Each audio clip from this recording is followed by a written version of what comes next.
Hey guys, welcome back a new video. Guys कैसे हैं आप सब? आई होप कि आप सब ठीक होंगे। तो गाइस जो आज की वीडियो है उसमें हम बात करेंगे बी फार्म थर्ड सेम में जो हमारी सब्जेक्ट है फार्मास्यूटिकल इंजीनियरिंग, उसके यहाँ पर हम प्रीवियस ईयर के जो थ्योरी एग्जामिनेशन क्वेश्चन पेपर है उसके यहाँ पर हम इस वीडियो में सोल्यूशन के बारे में बात करने वाले हैं। यानी गाइस जो आज का वीडियो है उसमें हम फार्मास्यूटिकल इंजीनियरिंग का जो हमारा 2022-23 का प्रीवियस क्वेश्चन पेपर था उसके सोल्यूशन के बारे में बात करेंगे। एंड आपको इस वीडियो में बताएंगे कि हर एक क्वेश्चन में आपको कितना कंटेंट लिखना है एंड आपको किस टाइप से कंटेंट प्रेजेंट करना है उसके बारे में बताएंगे। तो गाइस जो आज का वीडियो बहुत ज़्यादा इंपॉर्टेंट होने वाला है, तो आपको वीडियो को लास्ट तक वॉच करना है एंड वीडियो को स्किप नहीं करना है। एंड गाइस इससे पहले की जो वीडियो थी उसमें हमने बताया था कि जो हमारी फार्मास्यूटिकल इंजीनियरिंग है उसका जो 2018-19 का प्रीवियस क्वेश्चन पेपर था एंड 19-20 का एंड 20-21 का जो प्रीवियस क्वेश्चन पेपर था उसके बारे में डिस्कस किया था। तो आपने अगर वीडियो नहीं देखा है तो उसको जरूर वॉच कीजिएगा, उसका लिंक डिस्क्रिप्शन बॉक्स में पिन है। एंड गाइज आपसे एक रिक्वेस्ट है कि आपने अगर हमारे यूट्यूब चैनल को सब्सक्राइब नहीं किया है तो उसे सब्सक्राइब कर दीजिए एंड बेल आइकन को भी प्रेस कीजिए ताकि बी फार्म थर्ड सेम से रिलेटेड हर एक वीडियो आप तक पहुंच सके। तो गाइज जो आज का वीडियो है वो बहुत ज़्यादा इंपॉर्टेंट होने वाला है, आपको वीडियो को लास्ट तक वॉच करना है। तो आप लोग कॉपी पेन लेके बैठ जाइए, आज का अपना हम वीडियो स्टार्ट करते हैं। तो यहाँ पर जो हमारा फार्मास्यूटिकल इंजीनियरिंग का 2022-23 का प्रीवियस क्वेश्चन पेपर है उसमें जो हमारा सेक्शन ए है उसमें कुछ 10 क्वेश्चन इस प्रकार से जैसा कि आप लोग देख रहे होंगे। एंड ये क्वेश्चन जो है बहुत ज़्यादा इंपॉर्टेंट है एंड पिछले जितने भी वीडियो थे उसमें से अगर आपने सेक्शन ए के जितने भी क्वेश्चन है उन सभी क्वेश्चन को तैयार कर लेते हैं अच्छे से, तो आपको एग्जाम में क्वेश्चन यही देखने को मिलने वाले हैं। तो आपको सेक्शन ए क्वेश्चन है जो प्रीवियस ईयर से रिपीटेड हो जाते हैं काफ़ी टाइम, तो आपको सेक्शन ए के क्वेश्चन बहुत अच्छे से तैयार करके एग्जाम देने जाना है। तो यहाँ पर सेक्शन ए में हमारा क्वेश्चन नंबर 1 जो है उसमें पूछा है डिस्क्राइब अट्रीशन एंड इम्पैक्ट, मतलब अट्रीशन एंड इम्पैक्ट क्या होता है उसके बारे में इसमें सिंपली आपको लिखना है। तो यहाँ पर अट्रीशन एंड इम्पैक्ट जो होती है वो साइड रिडक्शन की एक प्रोसेस होती है या फिर उसकी मैकेनिज्म होती है, जिसमें कि अट्रीशन जो होता है उसमें क्या होता है, तो अट्रीशन को सिंपली हम हिंदी में बोल सकते हैं रगड़ना या फिर मटेरियल जो होता है उसका ब्रेक होना। जैसे इस मैकेनिज्म में होता क्या है, तो यह जो मेथड होता है इसमें पार्टिकल्स होते हैं वो कोलाइड होते हैं एक दूसरे के साथ, मतलब एक दूसरे के साथ रगड़ कर उनका जो साइज होता है large molecules to small molecules या फिर स्मॉल पार्टिकल्स में कन्वर्ट होना, यही सिंपली एट्रीशन कहलाती है। जैसे कि मान के चलिए कोई यहाँ पर डिफरेंट टाइप के पार्टिकल है एंड इन पार्टिकल को जैसे हमने किसी भी इक्विपमेंट में फिल किया एंड इनको जब हम हिलाएंगे तो रगड़ने के बाद क्या होगा कि इनका जो साइज है लार्ज मॉलिक्यूल से स्मॉल मॉलिक्यूल्स में कन्वर्ट हो जाएगा, तो यही सिंपली एट्रीशन कहलाती है। जैसे कि इसका एग्जांपल है फ्लूइड एनर्जी मिल, मतलब फ्लूइड एनर्जी मिल की जो मशीन होती है वो इसी प्रिंसिपल पे वर्क करते हैं। इम्पैक्ट का मतलब होता है जैसे कि कूटना, तो या इम्पैक्ट जो होती है एक ऐसी प्रोसेस होती है जिसमें कि मटेरियल जो होता है उसको सडन फोर्स अप्लाई करके ब्रेक किया जाता है। जैसा कि आप देख सकते हैं इसमें लिखा है in this process material is broken by sudden force applied on a hammer, मतलब यहाँ पर कोई हमारा सब्सटेंस है उसके ऊपर सडन फोर्स अप्लाई करके उसको ब्रेक किया जाता है, तो वही सिंपली इम्पैक्ट कहलाती है। जैसे कि एग्जांपल में लिखा है it is a hammer is use for the cracking of nut में, जैसे कि हैमर जो होता है उसका यूज नट को क्रैक करने के लिए किया जाता है। तो इस हिसाब से आपको इतना आंसर इस क्वेश्चन में लिखना था। आई होप कि आपको क्लियर हो गया होगा। एंड नेक्स्ट यहाँ पर क्वेश्चन नंबर 2 जो उसमें पूछा है name any two mechanism of size separation, मतलब साइज सेपरेशन जो होता है उसके किसी दो मैकेनिज्म के बारे में इसमें सिंपली आपको लिखना है। तो यहाँ पर मैकेनिज्म जो होती है साइज सेपरेशन की वो दो मैकेनिज्म इस प्रकार से होती है जैसा कि आप देख सकते हैं। तो यहाँ पर फर्स्ट मैकेनिज्म जो होती है जैसे कि मैकेनिकल सेविंग मेथड हो गया एंड सेकंड होती है वेट स्क्रीनिंग मेथड। तो यहाँ पर मैकेनिकल सेविंग मेथड जो होता है इसमें 2 डिफरेंट मैकेनिज्म होती है, एक होती है एजिटेशन एंड सेकंड होती है ब्रशिंग। यहाँ पे जो एजिटेशन है इसकी 3 डिफरेंट मैकेनिज्म है, जैसे कि ऑसिलेशन होगी, वाइब्रेशन होगी, गायरेशन होगी। तो यहाँ पर ऑसिलेशन में क्या होता है कि जैसे कि कोई चीज़ जब ऊपर नीचे ज़्यादातर होती है तो उसे सिंपली ऑसिलेशन बोलते हैं। किसी भी चीज़ का लेफ्ट एंड राइट में मूवमेंट जो होना वही सिंपली वाइब्रेशन कहलाता है। नेक्स्ट यहाँ पे गायरेशन, तो गायरेशन में क्या होता है कि जो हमारी शीप्स वगैरह होते हैं वो सिंपली या फिर क्लॉकवाइज रोटेशन में रोटेट होंगी या फिर एंटी क्लॉकवाइज रोटेशन में रोटेट, तो ये सिंपली गायरेशन हो जाएगी। एंड नेक्स्ट यहाँ पर सेकंड मैकेनिज्म जो है वो है बेट स्क्रीनिंग मेथड, इसमें कि सेगमेंटेशन मेथड होता है एंड इल्यूट्रेशन होता है। तो ये इसकी सिंपली मैकेनिज्म हो जाएगी। इतना ही कंटेंट आपको इस क्वेश्चन में लिखना था। यहाँ पर क्वेश्चन नंबर 3 जो इसमें पूछा है define the term entrainment how it prevent, मतलब इंट्रेनमेंट क्या होता है इसके बारे में लिखिए एंड इसे कैसे रोका जा सकता है उसके बारे में लिखिए। तो यहाँ पर इंट्रैपमेंट जो होता है उसका मतलब होता है कि इंट्रैपमेंट ऑफ वन सबस्टेंस, मतलब किसी एक सबस्टेंस का फंसना। इंट्रैपमेंट जो होता है इसका मतलब होता है फंसना बाय द अदर सबस्टेंस, मतलब कोई एक सबस्टेंस है उसका किसी दूसरे सबस्टेंस के थ्रू फंसना, वही सिंपली इंट्रैपमेंट कहलाता है। जैसे कि यहाँ पर एग्जांपल में लिखा है the entrapment of liquid droplet और solid particles in are flowing gas as with smoke, मतलब यहाँ पर जो इंट्रैपमेंट होता है लिक्विड ड्रॉपलेट्स या फिर सॉलिड पार्टिकल्स का फ्लोइंग ऑफ गैस, मतलब गैस जो फ्लो होती है उसमें जो इंट्रैपमेंट हो जाता है सॉलिड पार्टिकल्स या फिर लिक्विड ड्रॉपलेट का, वही सिंपली इंट्रैपमेंट का एग्जांपल हो जाएगा। इतना ही आपको इसमें लिख देना है। एंड इसे प्रिवेंट कैसे कर सकते हैं उसके बारे में लिखा है, जैसे कि the larger diameter of the recycle pen reduces the velocity. मतलब यहाँ पर जो लार्जर डायमीटर होता है रिसाइकल पेन का, वो वेलोसिटी जो होती है उसको रिड्यूस कर देता है। या एंड यहाँ पर स्पीड जो ऑयल की होती है रोटेट करने की, उसको भी रिड्यूस कर देता है, जिससे कि यहाँ पर जो इंटरमेंट या फिर पार्टिकल्स के फंसने की प्रोसेस है वो स्टॉप हो जाती है, तो इसके प्रिवेंशन हो जाएगी। एंड यहाँ पर हमारा नेक्स्ट क्वेश्चन नंबर 4 जो है उसमें पूछा है compare heat interchanger and heat exchanger. ये भी क्वेश्चन बहुत ज़्यादा इंपॉर्टेंट, इसमें मतलब heat interchanger and heat exchanger जो डिवाइसेस होते हैं उसके बारे में सिंपली लिख देना है। तो यहाँ पर हीट इंटरचेंजर डिवाइस क्या होती हैं? These are two devices which are use for transferring of heat from one liquid to another liquid through the any medium. मतलब यहाँ पर हीट इंटरचेंजर जो होते हैं वो एक ऐसी डिवाइस होती है जिसका कि यूज सिंपली हीट को ट्रांसफर करने के लिए किया जाता है किसी एक लिक्विड से दूसरे लिक्विड के through with the help of any medium. उन्हें सिंपली हीट इंटरचेंजर बोलते हैं। मतलब ये ऐसी डिवाइस होती है जिसमें क्या होता है कि जो हीट का ट्रांसफर होता है एक लिक्विड से दूसरे लिक्विड में होता है बाय द अदर मीडियम, तो उन्हें सिंपली हीट इंटरचेंजर बोलते हैं। जैसा कि आप देख सकते हैं यहाँ पर, जैसे कि यहाँ पर हॉट वाटर है एंड यहाँ पर कोल्ड वाटर है, तो हीट ट्रांसफर पर हॉट टू कोल्ड वाटर जब यहाँ पर हीट ट्रांसफर होगी तो हीट ट्रांसफर करने पे क्या हो, यहाँ पर जो कोल्ड वाटर था हॉट वाटर में कन्वर्ट हो जाएगा, तो ये सिंपली हीट इंटरचेंजर हो जाएगी। एंड नेक्स्ट यहाँ पर है हीट एक्सचेंजर। तो हीट एक्सचेंजर क्या होती हैं? These are two devices which are use for transferring heat between two or more liquid. मतलब ये ऐसे डिवाइसेस होते हैं जिनका कि यूज किया जाता है हीट ट्रांसफर करने के लिए दो या दो से अधिक लिक्विड जो होते हैं उनके बीच में जो हीट ट्रांसफर करने के लिए इनका यूज किया जाता है। These are use for both cooling and heating. मतलब ये कूलिंग एंड हीटिंग दोनों के लिए यूज की जाती हैं। जैसा कि आप देख रहे हैं यहाँ पर इस प्रकार से इसका डायग्राम हो जाएगा, जिसमें कि यहाँ पर cold water and cold water है। यहाँ से जब हम हॉट स्टीम जो होती है उसको सप्लाई करेंगे तो हॉट स्टीम सप्लाई करने के बाद यहाँ पर क्या होगा, जो हमारा कोल्ड वाटर दोनों था ये सिंपली हॉट वाटर में कन्वर्ट हो जाएगा। आई होप कि आपको क्लियर हो गया होगा। एंड नेक्स्ट यहाँ पर क्वेश्चन नंबर 5 जो इसमें पूछा है differentiate between bound moisture and unbound moisture. मतलब bound moisture and unbound moisture क्या होता है उसके बारे में इसमें सिंपली डिफरेंस आपको लिख देना है। तो यहाँ पर बाउंड मॉइस्चर के बारे में बात करते हैं, तो यहाँ पर इसमें लिखा है vapour pressure of wet solid is less than the vapour pressure of pure solid. यहाँ पे इसमें लिखना है कि जो वेपर प्रेशर होता है वेट सॉलिड का, वो जब वेपर प्रेशर जो प्योर वाटर होता है उससे कम होता है तो उसी को सिंपल बाउंड मॉइस्चर बोलते हैं। जैसे कि इसके एग्जाम्पल में जो हाइग्रोस्कोपिक सब्सटेंस होते हैं वो इसमें आ जाते हैं। एंड नेक्स्ट यहाँ पर है अनबाउंड मॉइस्चर। जैसा कि यहाँ पर अनबाउंड मॉइस्चर में the vapour pressure of wet solid is equal to the vapour pressure of pure. मतलब जब वेपर प्रेशर जो होता है वेट सॉलिड का वो vapour pressure of pure water जो होता है उसका इक्वल में हो जाता है, तो उसी को सिंपली अनबाउंड मॉइस्चर बोलते हैं। जैसा कि एग्जांपल में नॉन हाइग्रोस्कोपिक हो जाएगा, तो इस हिसाब से आपको इतना कंटेंट इसमें लिखना था। एंड नेक्स्ट क्वेश्चन नंबर 6 जो इसमें पूछा है what is convective and diffusing mixing. मतलब कन्वेक्टिव एंड डिफ्यूजिंग मिक्सिंग क्या होते हैं उसके बारे में सिंपली आपको इसमें लिखना है। तो यहाँ पर कन्वेक्टिव मिक्सिंग के बारे में बात करते हैं, तो जो कन्वेक्टिव मिक्सिंग होती है उसे सिंपली मैक्रो मिक्सिंग के नेम से जानते हैं। मतलब मैक्रो मिक्सिंग इसमें जैसे कि पार्टिकल जो होंगे हल्का लार्ज होंगे, मतलब मैक्रो जो होता है उसका मतलब होता है लार्ज। एंड यहाँ पर डिफ्यूजिंग मिक्सिंग जो होती है उसी को सिंपली यहाँ पर माइक्रो मिक्सिंग बोलते हैं। मतलब स्मॉल पार्टिकल जो होते हैं उनके बीच में होते हैं। तो यहाँ पर कनेक्टिव मिक्सिंग क्या होते हैं, जैसा कि आप देख सकते हैं इसमें लिखा है in this mixing particles move from one position to another position with the help of paddles और ब्लेड। मतलब इसमें जो इस मिक्सिंग में क्या होता है कि इसमें जो पार्टिकल्स होते हैं वो एक पोजीशन से दूसरे पोजीशन में मूव करते हैं by the help of pedal या ब्लेड, इन्हीं को सिंपली कनेक्टिव मिक्सिंग बोलते हैं। एंड नेक्स्ट यहाँ पर है डिफ्यूजिंग मिक्सिंग। तो डिफ्यूजिंग मिक्सिंग जो होती है उसे सिंपली माइक्रो मिक्सिंग के नाम से जानते हैं। तो इस मैकेनिज्म में क्या होता है यानी सरफेस पे जो पार्टिकल होते हैं डिस्ट्रीब्यूट हो जाते हैं जिसके कि डिसिमिलर रीजन्स होते हैं, उन्हीं को सिंपली यहाँ पर हम डिफ्यूजिंग मिक्सिंग बोलते हैं। It involve random movement with the course powder. मतलब यहाँ पर जो कोर्स पाउडर होते हैं जो कि फाइन पार्टिकल्स होते हैं उनमें जो रैंडम मूवमेंट होता है पार्टिकल्स का उन्हीं को सिंपली इन्वॉल्व करता है। तो इतना ही कंटेंट आपको इस क्वेश्चन में लिखना था। एंड नेक्स्ट यहाँ पर क्वेश्चन नंबर 7 जो इसमें पूछा है डिस्कस इम्पिंजमेंट एंड इंटेंगलमेंट। यहाँ पर इम्पिंजमेंट एंड इंटेंगलमेंट जो होता है वो क्या होता है उसके बारे में सिंपली आपको इसमें लिख देना है।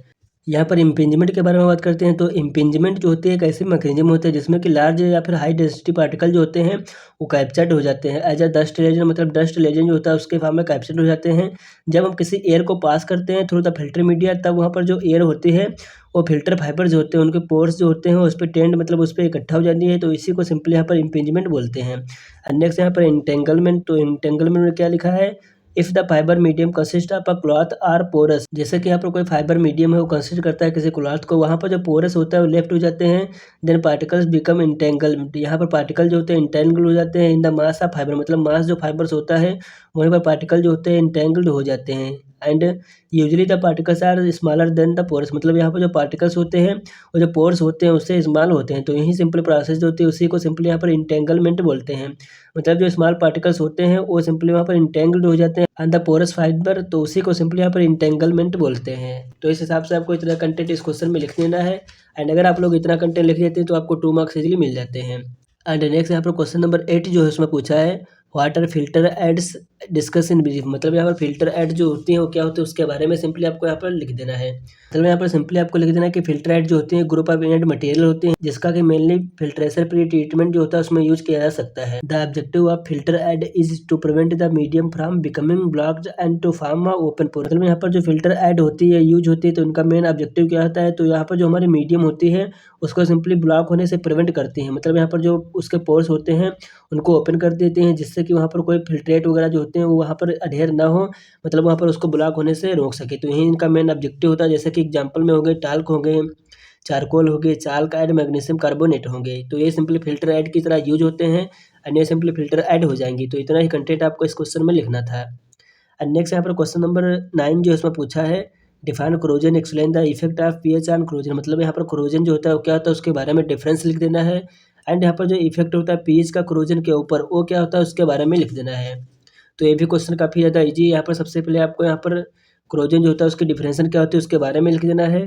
तो क्रोजन जो होता है उसको डिफाइन किया गया है, एक प्रोसेस होती है decomposition of metallic material in the presence of environment through any electrochemical reaction. मतलब यहाँ पर कोई मेटेलिक मटेरियल है तो उसका यहाँ पर डिकम्पोजिशन जो हो जाता है उन्हीं को सिंपली यहाँ पर क्रोजन बोलते हैं।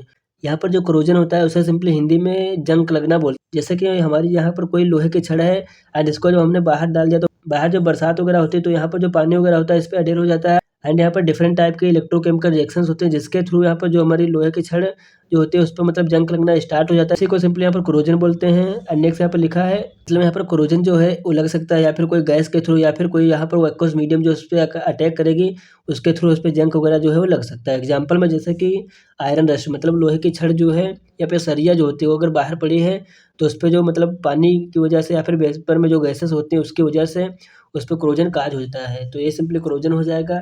नेक्स्ट आपको यहाँ पर लिख देना है क्रोजन के इफेक्ट जो है पीएच पे वो क्या है उसके बारे में।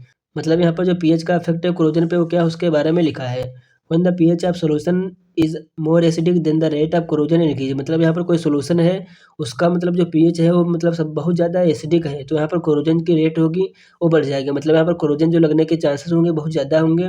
When the pH of solution is less acidic then the rate of corrosion decrease. जैसे मान के चलिए यहाँ पर ये कोई सॉल्यूशन है एंड इस सॉल्यूशन जो है इसका पीएच जो है मोर एसिडिक है। मतलब यहाँ पर एसिडिक सॉल्यूशन है, हाईली एसिडिक सॉल्यूशन है एंड ये जो सॉल्यूशन होगा तो यहाँ पर क्लोरीन जो होगी उसकी रेट को इंक्रीज कर देगा। एंड वहीं पर अगर कोई दूसरा सॉल्यूशन है जिसमें कि यहाँ पर पीएच जो है इसका लेस बेसिक है तो लेस बेसिक जब पीएच इसका होगा तो यहाँ पर क्लोरीन की रेट जो होगी उसको डिक्रीज कर देगा। तो यही सिंपली इफेक्ट होता है पीएच का क्लोरीन के ऊपर। आई होप कि आपको क्लियर हो गया होगा। एंड नेक्स्ट यहाँ पर क्वेश्चन नंबर हमारा 10 जो है उसमें पूछा था name the materials comes under the inorganic and organic non materials. मतलब यहाँ पर inorganic and organic non materials जो होते हैं उसमें जो मटेरियल्स आते हैं उनके बारे में सिंपली इसमें लिखना था। जैसे कि यहाँ पर आप लोग देख सकते हैं कुछ फॉलोइंग मटेरियल्स दिए गए हैं जो कि inorganic non metals and organic non metals में आते हैं। जैसे कि यहाँ पर इनऑर्गेनिक नॉन मेटल्स के बारे में बात करते हैं तो इसमें जैसे कि सिरेमिक्स होंगे, ग्लास होंगे, सीमेंट होंगे, ग्रेफाइट होगा, एरोजेल हो गई। तो ये हमारे जो सबस्टेंस होते हैं इनऑर्गेनिक नॉन मेटल्स में आते हैं। एंड जैसे कि ऑर्गेनिक नॉन मेटल्स में सबस्टेंस आते हैं जैसे कि हाइड्रोजन हो गई, हीलियम हो गई, लिथियम हो गई। तो ये हमारे ऑर्गेनिक नॉन मेटल्स के एग्जाम्पल हो जाएंगे। तो आई होप कि आपको ये क्वेश्चन क्लियर हो गए होंगे एंड इस हिसाब से हमारे यहाँ पर सेक्शन ए के जो 10 क्वेश्चंस होते हैं वो कवर हो जाते हैं। आई होप कि आपको ये क्वेश्चन समझ में आ गए होंगे। एंड अगर आपको ये क्वेश्चन समझ में नहीं आते हैं तो आप लोग 1-2 बार इस वीडियो को वॉच कीजिए या फिर आप पीडीएफ से डायरेक्टली पढ़ सकते हैं जिसका कि लिंक डिस्क्रिप्शन बॉक्स में है। तो कंटेंट है बहुत ही ईजी लैंग्वेज में लिखा गया है एंड अगर आप लोग अच्छे से एक बार पढ़ते हैं इसको तो आपको समझ में आ जाएंगे। तो यहाँ पर हम नेक्स्ट बात करते हैं सेक्शन नंबर बी के बारे में। तो सेक्शन नंबर जो बी है उसमें हमारे 3 क्वेश्चंस होते हैं जैसा कि आपको पहले से पता होगा। एंड सेक्शन नंबर बी में 3 क्वेश्चन जो होते हैं उसमें से आपको 2 क्वेश्चन ही करने रहते हैं। तो यहाँ पर हर एक क्वेश्चन 10 मार्क्स का होता है। इस हिसाब से हमारे सेक्शन बी से यहाँ पर 20 मार्क्स हमें एग्जाम में मिलते हैं। तो यहाँ पर सेक्शन नंबर बी में हमारा क्वेश्चन नंबर 1 जो है उसमें पूछा था draw a neat sketch of fluid energy mill, describe principle construction working and application of hammer mill. मतलब यहाँ पर आपको फ्लूइड एनर्जी मिल जो होता है उसका क्लीन डायग्राम बना देना है। एंड यहाँ पर पूछा था कि हैमर मिल जो होता है उसका प्रिंसिपल क्या होता है, कंस्ट्रक्शन वर्किंग एंड एप्लीकेशन क्या होता है उसके बारे में लिख देना था। जो ये क्वेश्चन है बहुत ज़्यादा इंपॉर्टेंट है, मान के चलिए आपको एग्जाम में देखने को मिलेगा। तो आपको इस क्वेश्चन को बहुत अच्छे से तैयार करके जाना है। तो यहाँ पर सबसे पहले आपको हेडिंग डालनी है स्केच ऑफ फ्लूइड एनर्जी मिल, मतलब फ्लूइड एनर्जी मिल जो उसका स्केच ड्रा कर देना है। तो यहाँ पर कुछ इस टाइप से यहाँ पर फ्लूइड एनर्जी मिल जो होता है उसका डायग्राम होता है, जैसा कि आप लोग देख रहे होंगे। जैसे कि इसमें होता है क्या, यहाँ पर कंप्रेस्ड एयर जो होती है इसके थ्रू इंट्रोड्यूस करते हैं एंड यहाँ पर फ्लूइड नोजल्स लगे होते हैं एंड यहाँ पर वेंट्री फीड होता है जिसे इनहेल करते हैं। नेक्स्ट यहाँ पर जैसे कि यहाँ पर आउटलेट है, जिससे कि हमारा मटेरियल जो होता है आउटलेट मतलब बाहर निकलता है एंड यहाँ पर क्लासिफाइड साइक्लोन सेपरेटर लगा होता है एंड यहाँ पर इलिप्टिकल लो पाइप यहाँ पर प्रेजेंट होती है। तो इस हिसाब से आपको यहाँ पर फ्लूइड एनर्जी मिल का कंस्ट्रक्शन बना देना है एंड नेक्स्ट यहाँ पर हैमर मिल जो होता है उसका प्रिंसिपल डालना है। तो यहाँ पर हैमर मिल जो होता है वो वर्क करता है द प्रिंसिपल ऑफ इम्पैक्ट, मतलब इम्पैक्ट जो होता है उसकी प्रिंसिपल पर वर्क करता है। जैसा कि इम्पैक्ट स्टार्टिंग में मैंने बताया था कि यहाँ पर जो इम्पैक्ट में होता है क्या है कि जो मटेरियल हमारा होता है सडन फोर्स अप्लाई करके किसी भी मटेरियल को ब्रोक किया जाता है स्मॉल साइज में। तो सिंपली इसकी प्रिंसिपल हो जाएगी एंड नेक्स्ट इसमें आपको यहाँ पर इसका कंस्ट्रक्शन बना देना है कि इसका डायग्राम जो होता है हैमर मिल का किस टाइप से होता है। जैसा कि आप देख रहे होंगे इस टाइप से यहाँ पर हैमर मिल का डायग्राम होता है, जिसमें कि यहाँ पर हैमर होते हैं एंड यहाँ पर चैम्बर होता है एंड यहाँ पर सैफ्ट लगी होती है जो कि इसको रोटेट करती है एंड यहाँ पर सीप्स होते हैं जो कि हमारा पार्टिकल जो होते हैं उनको सेपरेट करते हैं मतलब छानते हैं एंड यहाँ पर आउटलेट होता है जहाँ से पार्टिकल बाहर निकलते हैं एंड यहाँ पर जो फिनिश प्रोडक्ट होता है उसको हम अपटेन कर देते हैं, मतलब यहाँ पर प्रोडक्ट रिसीवर होता है तो यहाँ पर फिनिश प्रोडक्ट हमारा आता है एंड इसको हम अपटेन कर लेते हैं। तो यहाँ से हम प्रोडक्ट जो होता है उसको इनलेट करते हैं। तो इस हिसाब से यहाँ पर इसका कंस्ट्रक्शन हो जाएगा एंड इसका कंस्ट्रक्शन में आपको लिखना है क्या है, तो जितनी भी चीज़ें इसमें प्रेजेंट हैं उनके बारे में लिख देना है। जैसे कि यहाँ पर फर्स्ट लिखा है hammer mill chamber and both are made up by stainless steel, मतलब यहाँ पर हैमर मिल का चैम्बर एंड हैमर जो होती हैं वो स्टेनलेस स्टील से मिलकर बनी होती हैं। Hammer mill are fixed in the shaft, there the shaft attached to electric motor ranging from 2000 to 5000 RPM. यहाँ पर लिखा है हैमर जो होते हैं वो फिक्स होते हैं शाफ्ट के थ्रू, यहाँ पर शाफ्ट जो होते हैं वो अटैच होते हैं यहाँ पर इलेक्ट्रिक मोटर के थ्रू, जिसकी कि रोटेशन वगैरह जो होती है वो 2000 से 5000 आरपीएम की रोटेशन होती है। नेक्स्ट यहाँ पर hopper is placed on the top of machine and receiver is placed on the bottom of the mill, मतलब यहाँ पर हापर जो होता है मशीन के टॉप में होता है एंड यहाँ पर जो बॉटम होता है वहाँ पर इसका रिसीवर होता है। तो इस हिसाब से आपको इसका कंस्ट्रक्शन लिख देना है एंड इसके वर्किंग के बारे में बात करें तो वर्किंग में सबसे पहले लिखा है first fill the material with the help of hopper. जैसे कि यहाँ पर हमारा जो मटेरियल होता है उसको हम प्रोडक्ट इनलेट जो होता है इसे सिंपली हापर बोलते हैं, तो इसकी हेल्प से यहाँ पर मटेरियल जो होता है उसको हम फिल करते हैं। और नेक्स्ट लिखा है मटेरियल जो होता है वो हैमर के कंटेक्ट में जाता है, हैमर होता है वो रोटेट कर रहा होता है 2500 आरपीएम जो होती है राउंड पर मिनट उस पर रोटेट कर रहा होता है। Then the material is converted into powder by impact, मतलब यहाँ पर जो मटेरियल होता है वो पाउडर के फॉर्म में कन्वर्ट हो जाता है बाय द इम्पैक्ट प्रिंसिपल, मतलब यहाँ पर जो हमारा हैमर होता है जो हमारा प्रोडक्ट में कांटेक्ट में आने पर एंड यहाँ पर हैमर जो होता है इसकी रोटेशन जो यहाँ पर 2500 आरपीएम होती है, जब इसके कंटेक्ट में आता है तो यहाँ पर जो हमारे लार्ज पार्टिकल्स होते हैं वो स्मॉल पार्टिकल्स में कन्वर्ट हो जाते हैं। देन जो मटेरियल होता है उसको रिसीवर के थ्रू यहाँ पर हम रिसीव कर लेते हैं, तो इसकी वर्किंग इस हिसाब से हो जाएगी। बस इतना ही आपको इसकी वर्किंग में लिख देना था। एंड यहाँ पर इसके यूजेस के बारे में बात करते हैं, तो इसका यूज मेनली यहाँ पर फार्मास्यूटिकल में किया जाता है, जैसे कि कॉस्मेटिक इंडस्ट्रीज जो होती हैं उसमें सिंपली इसका यूज किया जाता है। सायर रिडक्शन जो होता है उसमें इसका यूज किया जाता है, जैसे कि लैक्टोज जो होता है एसपीएमसी होता है इन सभी का सायर रिडक्शन करने के लिए इसका यूज किया जाता है। नेक्स्ट यहाँ पर यूज लिखा है it can produce particles of any size, मतलब यहाँ किसी भी साइज के पार्टिकल जो होते हैं उनको प्रोड्यूस कर सकता है। नेक्स्ट लिखा है it is use for any dry material, मतलब यहाँ किसी भी ड्राई मटेरियल के लिए यूज किया जा सकता है, जैसे कि वेट फिल्टर प्रेस की ऑइंटमेंट एंड सैलरीज, मतलब यहाँ पर wet filter press and ointment जो होती हैं या फिर सैलरीज होती हैं उनके यहाँ पर साइज रिडक्शन के लिए इसका यूज किया जा सकता है। नेक्स्ट लिखा है use it can also reduce the size of brittle fibrous materials, मतलब यहाँ पर जो ब्रिटल मतलब नाजुक मटेरियल होते हैं एंड फाइब्रस मटेरियल जो होते हैं उसका साइज भी रिड्यूस कर सकता है। तो इस हिसाब से आपको इसके यूजेस लिख देने हैं। आई होप कि आपको क्वेश्चन क्लियर हो गया होगा। तो इतना कंटेंट अगर आप लोग इस क्वेश्चन में लिखने हैं तो आप लोगों को यहाँ पर इजीली 10 मार्क्स मिल जाते हैं एंड इसकी पीडीएफ वगैरह आपको हमारे टेलीग्राम या फिर व्हाट्सएप ग्रुप में मिल जाएगी, जिसका कि लिंक डिस्क्रिप्शन बॉक्स में है। वहाँ से जाकर आप उसमें ज्वाइन हो जाएंगे तो आपको वही ग्रुप में पीडीएफ मिल जाएगी।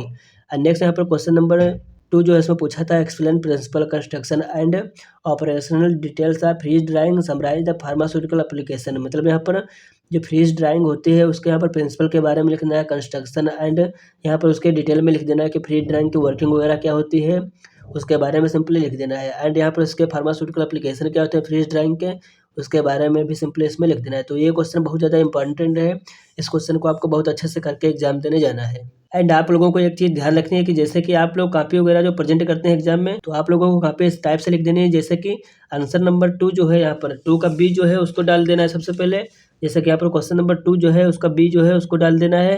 देन यहाँ पर सबसे पहले आपको फ्रीज ड्रायर डालना है, देन उसका प्रिंसिपल डालना है। तो आपको वहाँ पर कॉपी प्रेजेंट करने का तरीका कुछ इस हिसाब से रखना है, जैसा कि मैंने यहाँ पर लिखा है इसी हिसाब से आप लोग सेम वहाँ पर कॉपी लिखिएगा। तो यहाँ पर फ्रीज ड्रायर जो होता है उसके प्रिंसिपल के बारे में बात करते हैं। फ्रीज ड्रायर जो होता है सिंपली सब्लिमेशन के प्रिंसिपल पर वर्क करता है, मतलब सब्लिमेशन जो होता है उसके प्रिंसिपल पे फ्रीज ड्रायर वर्क करता है। यहाँ पर सब्लिमेशन क्या होता है, तो सब्लिमेशन जो होती है वो एक ऐसी प्रोसेस होती है जिसमें कि कोई सॉलिड फेज होती है और डायरेक्टली गैसेस फेज में कन्वर्ट हो जाती है, तो उसी को सिंपली यहाँ पर सब्लिमेशन बोलते हैं। आई होप कि आपको क्लियर हो गया होगा। एंड नेक्स्ट आपको यहाँ पर इसका कंस्ट्रक्शन लिख देना है, मतलब इसका डायग्राम किस टाइप से होता है उसके बारे में लिख देना है। तो यहाँ पर इसका डायग्राम जो होता है इस टाइप से होता है। हर एक इक्विपमेंट के डायग्राम वगैरह आपको बहुत अच्छे से पढ़ के जाना है। आप लोग 3-4 बार रफ पे डायग्राम बनाएंगे तो आपको इजीली समझ में आ जाएगा, एंड डायग्राम वगैरह आपको प्रैक्टिस करके ही एग्जाम देने जाना है। तो यहाँ पर इस हिसाब से इसका डायग्राम होता है, जैसे कि यहाँ पर एक डोर होता है एंड हीटर सेल्फ्स लगे होते हैं, इसका चैम्बर होता है, यहाँ पर फ्रोजन सब्सटेंस होते हैं, हीट ट्रांसफर्स होती है, एंड यहाँ पर मेन होल होते हैं, एंड यहाँ पर वैक्यूम जो होता है यहाँ से रिलीज होता है, एंड ये आइसोलेशन वाल्व होते हैं, एंड यहाँ पर एक रेफ्रिजरेंट होता है, एंड एक कंडेंसर होता है। तो इस हिसाब से आपको यहाँ पर इसका कंस्ट्रक्शन बना देना है।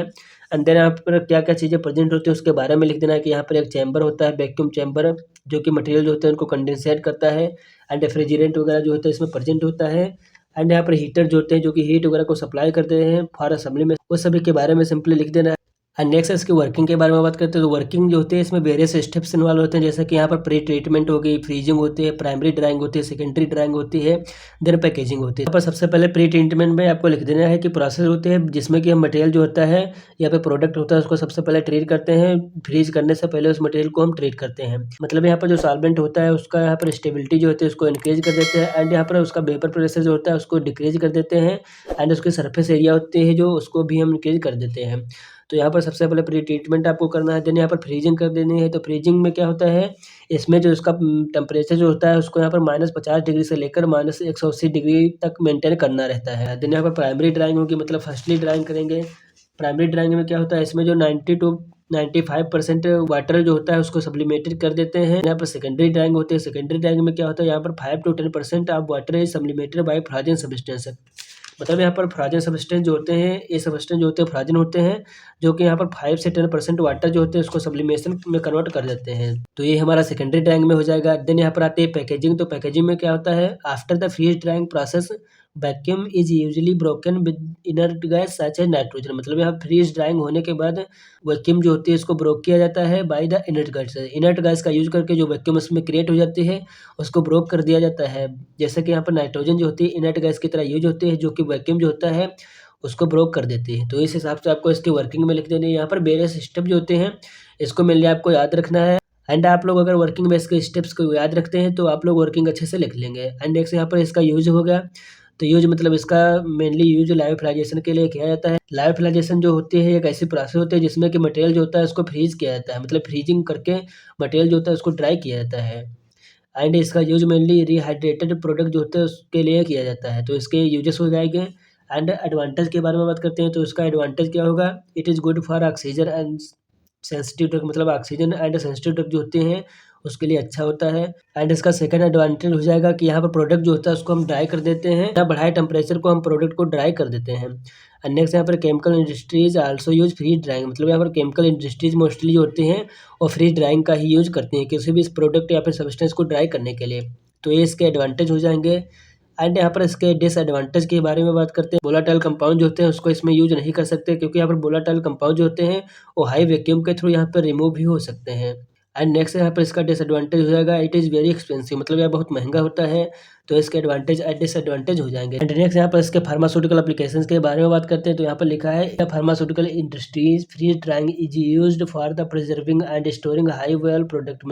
मतलब फार्मास्यूटिकल इंडस्ट्रीज जो होते हैं इसमें कुछ ऐसे सब्सटेंस होते हैं या फिर प्रोडक्ट होते हैं जिनको कि ज़्यादातर इसके थ्रू प्रिजर्व किया जाता है एंड उसको स्टोर किया जाता है फ्रीज ड्राइंग का यूज़ करके, जैसे कि वैक्सीन्स होंगे, साइटोस्टैटिक्स होंगे, एंटीबायोटिक्स होंगे, बायोलॉजिकल्स होंगे, हार्मोन्स होंगे, एक्टिव इंग्रेडिएंट्स होंगे।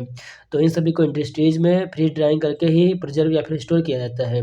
एंड नेक्स्ट है it involve the removal of moisture और solvent from various drug formulation. मतलब वेरियस ड्रग फार्मुलेशन जो होते हैं उसमें से जो मॉइस्चर एंड सॉल्वेंट प्रेजेंट होते हैं उसको रिमूव करने के लिए इसका यूज़ किया जाता है। एंड नेक्स्ट है its primary goal is to protect the biological and chemical structure of a sample through the process of sublimation। मतलब इसका प्राइमरी गोल जो होता है वो यही होता है कि जो हमारा प्रोडक्ट होता है उसके बायोलॉजिकल एंड केमिकल स्ट्रक्चर जो होते हैं उसको प्रिवेंट कर सकते हैं, मतलब उसमें कोई चेंजेस ना हो, इसलिए इसमें सब्लिमेशन जो होती है प्रोसेस वो इन्वॉल्व होती है, जिसके थ्रू हम प्रोडक्ट जो होता है उसको प्रोटेक्ट कर सकते हैं। तो ये इसके कुछ फार्मास्यूटिकल एप्लीकेशंस हो जाएंगे। आई होप कि आपको क्लियर हो गए होंगे। तो इस हिसाब से यहाँ पर हमारा क्वेश्चन नंबर बी जो था वो हो जाता है। एंड अगर आप लोग इतना कंटेंट लिखते हैं तो आपको यहाँ पर इजीली 10 मार्क्स मिल जाते हैं। एंड नेक्स्ट यहाँ पर क्वेश्चन नंबर सी जो था उसमें पूछा था categorise the types of filter, describe principle construction and working of plate and frame filter. इसमें पूछा था कि जहाँ पर फिल्टर टाइप्स होते हैं उसको कैटेगराइज कर देना है, मतलब उसको क्लासिफाइड कर देना है। देन यहाँ पर आपको लिख देना है plate and frame filter press जो होता है उसका प्रिंसिपल कंस्ट्रक्शन एंड वर्किंग के बारे में लिख देना है। ये भी क्वेश्चन काफी ज्यादा इंपॉर्टेंट है, क्वेश्चन फिल्ट्रेशन वाली यूनिट से आया है। तो यहाँ पर इस हिसाब से आपको यहाँ पर जैसे कि टाइप ऑफ फिल्टर डालना है सबसे पहले। तो यहाँ पर फिल्टर जो होते हैं उसके कुछ टाइप्स होते हैं, जैसे कि लो पास फिल्टर हो गया, हाई पास फिल्टर हो गया, बैंड पास फिल्टर हो गया, नोच पास फिल्टर हो गया। तो यहाँ पर 4 टाइप्स के फिल्टर्स होते हैं, जैसे कि यहाँ पर लो पास हो गया फिल्टर। तो यहाँ पर लो पास फिल्टर होगा जिसमें कि लिखा है, आप लोग पढ़ सकते हैं इस हिसाब से। यहाँ पर लो पास फिल्टर हो जाएगा एंड हाई पास फिल्टर हो जाएगा एंड बैंड पास एंड नोच पास फिल्टर हो जाएगा। एंड नेक्स्ट यहाँ पर हम बात करते हैं plate and frame filter press के बारे में। तो यहाँ पर plate and frame filter press जो होता है उसका प्रिंसिपल क्या होता है उसके बारे में बात करते हैं। इसका प्रिंसिपल मेनली यही बताता है कि plate and frame filter press जो होता है वो कंसिस्ट करता है सीरीज ऑफ चैम्बर को, जिसमें कि स्क्वायर या फिर रेक्टेंगुलर फिल्टर प्लेट्स जो होती हैं वो कंसिस्ट होते हैं, जो कि सपोर्टेड होते हैं फ्रेम के थ्रू। एंड यहाँ पर फिल्टर प्लेट्स वगैरह जो होती हैं उसमें सिंपली स्लरी वगैरह को इंटर किया जाता है। तो इसका ये प्रिंसिपल हो जाएगा। एंड नेक्स्ट यहाँ पर इसके कंस्ट्रक्शन के बारे में बात करते हैं। तो पर इसका कंस्ट्रक्शन मेनली आपको इसके डायग्राम के अकॉर्डिंग ही लिख देना है कि इसके डायग्राम में क्या क्या चीज़ें प्रेजेंट है उसके बारे में लिख देना है। जैसे कि यहाँ पर आउटलेट होगा, यहाँ से इनलेट करेंगे प्रोडक्ट का, यहाँ पर क्लियर फिल्ट्रेट होगा हमारा, एंड यहाँ पर प्लेट हो जाएंगी ए एंड ए फ्रेम हो जाएगा। तो ये इस हिसाब से इसकी वर्किंग हो जाएगी। एंड इसके यूजेस के बारे में बात करते हैं। तो यूजेस मेनली इसका यूज सिंपली केक फिल्ट्रेशन जो होती है प्रोसेस उसके लिए किया जाता है। It is use for solid and liquid extraction, मतलब सॉलिड लिक्विड जो होते हैं उसके एक्सट्रैक्शन में इसका यूज़ किया जाता है। तो इस हिसाब से आपको यहाँ पर इसके यूजेस वगैरह जो होते हैं वो लिख देने हैं। तो आई होप कि आपको ये क्वेश्चन क्लियर हो गया होगा। तो इस हिसाब से यहाँ पर हमारा सेक्शन बी जो है वो कंप्लीट हो जाता है। तो इसी हिसाब से आपको यहाँ पर अपने एग्जाम में भी क्वेश्चन लिखने हैं। एंड नेक्स्ट यहाँ पर बात करते हैं सेक्शन सी के बारे में। यहाँ पर सेक्शन सी का क्वेश्चन नंबर 1 जो है इसमें पूछा है derive an equation to determine velocity of fluid at orifice by using orifice meter. यहाँ पर मतलब ऑरिफिस मीटर जो होती है उसके बारे में सिंपली लिख देना है। यहाँ पर उसकी इक्वेशन जो होती है जो कि वेलोसिटी ऑफ फ्लूइड जो होती है उसको मेजर करती है उसको भी ड्राइव कर देना है। तो यहाँ पर सबसे पहले आपको यहाँ पर सेक्शन सी डालना है एग्जाम में, सेम इसी टाइप से प्रेजेंट करना है कापी। देन यहाँ पर आंसर नंबर 3 का ए जो है उसको डालना है। देन यहाँ पर ऑरिफिस मीटर डालना है एंड इसका प्रिंसिपल डालना है। तो यहाँ पर इसका प्रिंसिपल क्या होता है, it basically work on the principle of Bernoulli's theorem, मतलब बर्नौलीज थ्योरम जो होते हैं उसके प्रिंसिपल पे ऑरिफिस मीटर जो होती है वो वर्क करती है। यहाँ पर क्या होता है, it basically creates a pressure difference by reducing the cross sectional area, it determines the flow rate through the pipe, मतलब यहाँ पर जो क्रॉस सेक्शनल एरिया होती है उसको रिड्यूस करके यहाँ पर एक प्रेशर डिफरेंस जो होता है उसको क्रिएट किया जाता है, जो कि सिंपली डिटरमाइन करते हैं flow rate through the pipe, मतलब फ्लो रेट कितनी हो रही पाइप के थ्रू उसको डिटरमाइन करते हैं। यहाँ पर कंस्ट्रक्शन में आपको इस हिसाब से लिख देना है। ऑरिफिस मीटर जो होते हैं वो एक्चुअली में एक थिन प्लेट होती है जिसका एक होल होता है इनसाइड द कॉमनली, जिसे कि सिंपली यहाँ पर ऑरिफिस प्लेट के नाम से जानते हैं। तो ये ऑरिफिस प्लेट हो जाएगी। It is place between the two pipe along with the manometer at point A and B. यहाँ पर पॉइंट ए एंड बी जो होता है उसके बीच में एक मैनोमीटर कंसिस्ट होता है। वेना कंस्ट्रक्टा होगा एंड यहाँ पर पाइप हो जाएगी एंड यहाँ पर फ्लूइड फ्लो हो जाएगा। तो यहाँ पर मैनोमीटर हो जाएगा। इस हिसाब से आपको यहाँ पर लिख देना है इसकी कंस्ट्रक्शन वगैरह क्या होता है। एंड नेक्स्ट आपको यहाँ पर इसकी वर्किंग के बारे में लिख देना है कि यहाँ पर वर्किंग में जैसे कि पॉइंट ए से पॉइंट बी के बीच में जितनी भी वेलोसिटी वगैरह होती है या फिर प्रेशर होता है उसको इसके थ्रू मेजर करते हैं। एंड यहाँ पर नेक्स्ट एक इक्वेशन होती है, इस इक्वेशन को आपको लर्न करके एग्जाम देने जाना है। एंड इस इक्वेशन में कौन चीज़ क्या होती है उसके बारे में भी लिख देना है। एंड यहाँ पर इसका यूजेस के बारे में लिख देना है। यहाँ पर आपको इसके एडवांटेज एंड डिसएडवांटेज लिख देने हैं। तो इस हिसाब से आपको इतना कंटेंट इस क्वेश्चन में लिखना था। एंड अगर आप लोग इतना कंटेंट लिखते हैं तो आपको यहाँ पर इजीली 7 मार्क्स इस क्वेश्चन से मिल जाते हैं। नेक्स्ट यहाँ पर क्वेश्चन नंबर बी जो है उसमें पूछा था क्लासिफाई यू ऑपरेटर्स, जिसमें कि यहाँ पर आपको हॉरिजॉन्टल ट्यूब यू ऑपरेटर जो होता है उसके बारे में सिंपली कंस्ट्रक्शन और वर्किंग के बारे में लिख देना था। तो यहाँ पर यू ऑपरेटर्स का क्लासिफिकेशन इस हिसाब से होगा, जैसा कि आप देख सकते हैं यहाँ पर सबसे पहले आपको classification of you operator heading डालने है। देन यहाँ पर यू ऑपरेटर डालना है। तो यू ऑपरेटर जो होता है मेनली 2 क्लासेस में डिवाइड होता है, जैसा कि फर्स्ट होता है जेक्टेड मीडियम, सेकंड होता है ट्यूबुलर हीटिंग सरफेस। तो यहाँ पर जेक्टेड मीडियम में होता है एग्जांपल जैसे कि इवापोरेटिंग पैन हो गया। एंड यहाँ पर ट्यूबुलर हीटिंग सरफेस जो होती है सिंपली 2 टाइप से होती है, एक होती है हॉरिजॉन्टल पोजीशन में, एक होती है वर्टिकल पोजीशन में। जो कि बेस्ड ऑन पोजीशन ट्यूब पे होती है, जैसे कि हॉरिजॉन्टल एंड वर्टिकल पोजीशन पे होती है। जो यहाँ पर हॉरिजॉन्टल पोजीशन होती है इसमें हमारी एक मशीन रहती है, जैसे कि हॉरिजॉन्टल ट्यूब ऑपरेटर हो गया। वर्टिकल पोजीशन होती है based on the length of tube further two parts में डिवाइडेड होती है। एक होता है शॉर्ट ट्यूब ऑपरेटर एंड एक होता है लॉन्ग ट्यूब ऑपरेटर। तो long tube and short tube operator यहाँ पर फर्दर डिवाइडेड होते हैं। शॉर्ट ट्यूब ऑपरेटर्स में क्या होता है, बेस्ड ऑन इफेक्ट पे टू टाइप्स में डिवाइडेड होते हैं। एक होता है सिंगल इफेक्टिव ऑपरेटर एंड एक होता है मल्टीपल इफेक्टिव ऑपरेटर। तो यहाँ पर सिंगल इफेक्टिव ऑपरेटर में एग्जांपल हो जाएगा जैसे कि short tube vertical operator and यहाँ पर मल्टीपल इफेक्टिव ऑपरेटर में एग्जांपल हो जाएगा ट्रिपल इफेक्ट ऑपरेटर या फिर मल्टीपल इफेक्टिव ऑपरेटर, जो कि बहुत ज़्यादा इंपॉर्टेंट है। एंड यहाँ पर है long tube operators. Long tube operator जो होते हैं ये based on circulation two classes में डिवाइडेड होते हैं। एक होता है नेचुरल सर्कुलेशन ऑपरेटर एंड एक होता है फोर्स्ड सर्कुलेशन ऑपरेटर। तो यहाँ पर जो नेचुरल सर्कुलेशन ऑपरेटर होता है सिंपली इसका एग्जांपल होता है क्लाइंबिंग फिल्म ऑपरेटर एंड यहाँ पर फोर्स्ड सर्कुलेशन ऑपरेटर जो होता है इसका एग्जांपल होता है फोर्स्ड सर्कुलेशन ऑपरेटर। तो आई होप कि आपको ये क्लासिफिकेशन वाला जो क्वेश्चन था ऑपरेटर्स का वो समझ में आ गया होगा। इस हिसाब से यहाँ पर इसका क्लासिफिकेशन होता है ऑपरेटर का। आप लोगों को एक दो बार इसको लिख के पढ़ लेना है। नेक्स्ट यहाँ पर पूछा था हॉरिजॉन्टल ट्यूब ऑपरेटर के बारे में कि इसका प्रिंसिपल कंस्ट्रक्शन वर्किंग क्या होता है उसके बारे में लिख देना है। तो इसमें सिंपली प्रिंसिपल में आपको यहाँ पर लिख देना है कि यहाँ पर हॉरिजॉन्टल ट्यूब जो इसमें प्रेजेंट होते हैं उसके थ्रू यहाँ पर स्टीम जो होती है उसको पास करेंगे। देन यहाँ पर स्टीम पास करने के बाद यहाँ पर हमारा ऑपरेटर जो होगा वो वर्क करेगा एंड यहाँ पर हमारा कंसनट्रेटर प्रोड्यूस होगा ऑब्टेन हो जाएगा। तो इस हिसाब से यहाँ पर इसका प्रिंसिपल लिख देना है। एंड यहाँ पर कंस्ट्रक्शन में आपको यहाँ पर इसका डायग्राम बनाने देना है। कंस्ट्रक्शन में आपको लिख देना है कि यहाँ पर एक फीड इनलेट होता है, जैसे कि प्रोडक्ट वगैरह जो होता है इसको हम यहाँ से इनलेट करते हैं, यहाँ पर वेंट होते हैं एंड यहाँ से स्टीम का इनलेट होता है एंड यहाँ से कंडेंसेट करते हैं, ये कंडेंसेट होते हैं दोनों। एंड यहाँ पर जो स्टीम होती है इसके थ्रू से अप्लाई किया जाते हैं, जो कि सर्कुलेट होती है हमारी पाइप्स वगैरह जो होती है इसमें सर्कुलेट होती है। ये इसकी बॉडी होती है हॉरिजॉन्टल ट्यूब प्रेजेंट होती हैं, जिसके बाद यहाँ पर वेपर्स क्रिएट होते हैं, सॉल्वेंट जो होते हैं वेपर हो जाते हैं एंड यहाँ पर कंसनट्रेटेड प्रोडक्ट जो होता है वो यहाँ पर बॉटम से ऑब्टेन हो जाता है। तो इस हिसाब से आपको यहाँ पर इसका कंस्ट्रक्शन लिख देना है कि it consist of large cylindrical body conical shaped and top and bottom, मतलब जो कि कोनिकल के शेप में एक लार्ज सिलेंड्रिकल बॉडी इसमें होती है। मतलब यहाँ पर आपको लिख देना है कि यहाँ पर ऑपरेटर जो होता है वो 8 से 12 फीट इन हाइट होता है, मतलब हाइट जो होती है इसकी 8 से 12 फीट होती है एंड इसका डायमीटर जो होता है 6 to 8 फीट इसका डायमीटर होता है। एंड यहाँ पर 6 से 8 ट्यूब जो होती हैं वो प्लेस्ड होती हैं हॉरिजॉन्टल पोजीशन में, मतलब हॉरिजॉन्टल पोजीशन जो होगी ये ट्यूब्स होंगी 6 से 8 ट्यूब यहाँ पर प्लेस्ड होंगी, जो कि मेडअप होते हैं सिंपली स्टेनलेस स्टील के थ्रू। तो यहाँ पर इसके कंस्ट्रक्शन के बारे में लिख देना है। देन यहाँ पर वर्किंग में लिख देना है कि वर्किंग में सिंपली यहाँ पर मटेरियल वगैरह जो होते हैं उसको इंट्रोड्यूस करते हैं फीड के थ्रू, मटेरियल जो होता है उसको इंट्रोड्यूस करते हैं, स्टीम वगैरह को सप्लाई करते हैं एंड कंसनट्रेटर प्रोडक्ट जो होता है हमारा ऑब्टेन हो जाता है। इस हिसाब से आपको इतना आंसर इस क्वेश्चन नंबर बी में लिख देना था। And next question number C जो इसमें पूछा है distinguish between the blending and mixing, मतलब ब्लेंडिंग एंड मिक्सिंग क्या होता है उसके बारे में डिफरेंस लिख देना है। एंड यहाँ पर सिल्वर्सन इमल्सिफायर जो होता है उसका कंस्ट्रक्शन वर्किंग एंड यूजेस जो होते हैं वो क्या होता है उसके बारे में लिख देना है। सिल्वर्सन इमल्सिफायर जो है ये भी बहुत ज़्यादा इंपॉर्टेंट क्वेश्चन हमारे मिक्सिंग वाले यूनिट से, तो इसको भी आपको बहुत अच्छे से पढ़ के जाना है, तो यहाँ उसके बारे में लिख देना है।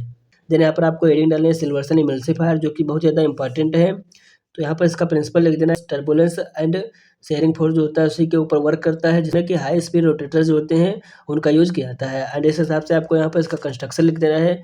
कंस्ट्रक्शन में लिख देना है कि यहाँ पर एक इमल्सिफायर हेड होता है, the emulsifier head consist of a number of turbine blade, मतलब यहाँ पर टर्बाइन ब्लेड वगैरह प्रेजेंट होते हैं। तो इस हिसाब से आपको यहाँ पर सिल्वर्सन इमल्सिफायर जो है उसका कंस्ट्रक्शन लिख देना है। यहाँ पर एक इलेक्ट्रिक मोटर होता है एंड यहाँ पर सेफ्ट होती है इसकी जो कि इसको रोटेट करती है एंड यहाँ पर स्टैंड होता है जो कि यहाँ पर स्टैंड करने में हेल्प करता है हमारे इमल्सिफायर को एंड इमल्सिफाइंग हेड होता है। तो इस हिसाब से आपको यहाँ पर लिख देना है। एंड इसमें क्या क्या चीज़ें प्रेजेंट होती है, जैसे कि इलेक्ट्रिक मोटर जो होता है इसके अंदर यहाँ पर एक मोटर होता है जो कि इसको रोटेट करता है यहाँ पर शाफ्ट के थ्रू, ये जो होती है टर्बाइन ब्लेड होती है यहाँ पर। एंड नेक्स्ट यहाँ पर सर्कुलर मेश होती है एंड यहाँ पर circular covering of the head, मतलब सर्कुलर कवरिंग होती है हेड की। एंड यहाँ पर फोरेसेंस होते हैं एंड यहाँ पर इमिसिबल लिक्विड जो होते हैं उसको वो फिल होते हैं यहाँ पर इमल्सिफाइंग हेड में एंड ये रोटेट करते रहते हैं। तो इस हिसाब से आपको यहाँ पर इसका कंस्ट्रक्शन लिख देना है। एंड कंस्ट्रक्शन लिखने के बाद यहाँ पर क्या क्या चीज़ें प्रेजेंट होती है उसके बारे में लिख देना है। एंड वर्किंग में आपको लिख देना है कि इमल्सिफायर हेड जो होता है उसको डिप किया जाता है मिक्सिबल लिक्विड में when the motor is started, मतलब यहाँ पर जब हम मोटर को स्टार्ट करेंगे तो इसके कारण कि यहाँ पर टर्बाइन ब्लेड जो होती है हाई स्पीड पे रोटेट करती है, मतलब यहाँ पर इस हिसाब से आपको यहाँ पर इसकी वर्किंग लिख देनी है एंड इसके यूजेस के बारे में लिख देना है। तो इतना ही कंटेंट आपको इस क्वेश्चन में लिखना था। आई होप कि आपको ये क्लियर हो गया होगा। नेक्स्ट यहाँ पर क्वेश्चन नंबर 4 जो इसमें पूछा है compare and construct Poiseuille's Darcy's theory of filter express the Kozeny Carman equation, मतलब यहाँ पर पॉसलीज डार्सी इक्वेशन जो होती है थ्योरी ऑफ फिल्ट्रेशन की उसके बारे में लिख देना है। यहाँ पर कोजनीज इक्वेशन क्या होती है उसके बारे में सिंपली लिख देना है। यहाँ पर सबसे पहले आपको यहाँ पार्शलिटीज इक्वेशन डालनी है कि पार्शलिटीज इक्वेशन जो क्या होती है उसके बारे में लिख देना है। तो पार्शलिटीज इक्वेशन जो होती है यही बताती है कि जो हमारा फिल्ट्रेशन होता है सिमिलर होता है स्ट्रीमलाइन फ्लो के थ्रू। जैसे कि यहाँ पर इसकी इक्वेशन इस प्रकार से होती है, आप लोग देख रहे होंगे। एंड यहाँ पर डार्सीज इक्वेशन होती है, तो डार्सीज इक्वेशन इस हिसाब से होती है, आप लोगों को लिख देने हैं। यहाँ पर नेक्स्ट होते हैं कॉजनी चार्मन इक्वेशन, जो इक्वेशन बहुत ज़्यादा इंपॉर्टेंट है। ये जो इक्वेशन है इन सभी इक्वेशन को आपको लिख कर लर्न कर लेना है। यहाँ पर क्वेश्चन नंबर 5 जो था उसमें पूछा था define centrifugation, explain theory of centrifugation with respect to centrifugal defect. इसमें मतलब सेंट्रीफ्यूगेशन क्या होता है उसके बारे में लिख देना है। यहाँ पर सेंट्रीफ्यूगेशन की कुछ थ्योरीज होती हैं उसके बारे में सिंपली लिख देना है। ये भी क्वेश्चन बहुत ज़्यादा इंपॉर्टेंट है। एंड क्वेश्चन नंबर 6 जो इसमें पूछा है discuss about principle construction working uses of fractional distillation. मतलब यहाँ पर फ्रैक्शनल डिस्टिलेशन जो होता है उसका प्रिंसिपल क्या होता है, कंस्ट्रक्शन वर्किंग एंड यूजेस क्या होते हैं उसके बारे में लिख देना है। ये भी क्वेश्चन बहुत ज़्यादा इंपॉर्टेंट है। एंड क्वेश्चन नंबर लास्ट या 7 जो है उसमें पूछा है right descriptive note on stainless steel composition and it's uses. ये भी क्वेश्चन बहुत ज़्यादा इंपॉर्टेंट है। यहाँ पर सिंपली स्टेनलेस स्टील के टाइप एंड कंपोजिशन जो होते हैं उसके यूजेस क्या होते हैं उसके बारे में लिख देना है। ये जो सभी क्वेश्चन है इन सभी की पीडीएफ आपको डिस्क्रिप्शन बॉक्स में लिंक मिल जाएगी, वहाँ से आप इन सभी क्वेश्चन को डाउनलोड कर सकते हैं या फिर डायरेक्टली आप टेलीग्राम में जाएंगे सॉल्व फार्मेसी सर्च करेंगे तो वहाँ पर आपको ये पीडीएफ मिल जाएगी, तो वहाँ से भी आप इन पीडीएफ को डाउनलोड कर सकते हैं। तो इस हिसाब से यहाँ पर हमारा फार्मास्यूटिकल इंजीनियरिंग का 2022-23 का प्रीवियस ईयर क्वेश्चन पेपर था। आई होप कि आपको ये क्वेश्चन समझ में आ गए होंगे कैसे क्वेश्चन आपको लिखने हैं। तो गाइज कैसा लगा वीडियो कमेंट में जरूर बताइए। तो गाइज आई होप कि आपको वीडियो अच्छा लगा हो। अगर वीडियो अच्छा लगा तो वीडियो को लाइक कीजिए एंड चैनल को सब्सक्राइब कीजिए एंड टेलीग्राम ग्रुप को जरूर ज्वाइन कीजिए, वहीं पर आपको पीडीएफ वगैरह मिल जाएंगी। तो थैंक यू फ्रेंड्स, मिलते हैं नेक्स्ट वीडियो में, तब तक के लिए bye bye, have a nice day.